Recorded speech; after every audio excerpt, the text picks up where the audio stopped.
వికారాబాద్ జిల్లా దౌలతాబాద్ మండలం దేశాయపల్లి గ్రామంలో గాయత్రి నర్సింగ్ హోమ్ వారి ఆధ్వర్యంలో ఉచిత వైద్య శిబిరాన్ని నిర్వహించి మందులు పంపిణీ చేసిన డాక్టర్ కన్నోజు వెంకటేశ్వర్లు వర్షాకాలం వలన గ్రామంలోని వాటర్ నిల్వ ఉండడం, వాటర్ కలుషితం కావడం, దోమలు పెరగడం, తద్వారా మలేరియా, టైఫాయిడ్, కోల్డ్ తదితర వ్యాధులు ప్రబలే అవకాశం ఉంది. కాబట్టి ప్రజలు అప్రమత్తంగా ఉండి తగు జాగ్రత్తలు తీసుకోవాలని సూచించారు. ఈ కార్యక్రమంలో గాయత్రి నర్సింగ్ హోమ్ వైద్య బృందం పాల్గొన్నారు.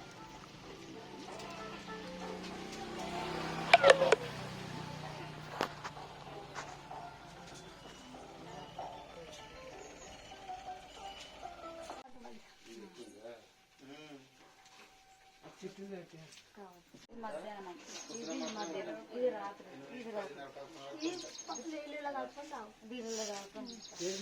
వేరే 3 పూటలు 2 పూటలు ఇది తాలిక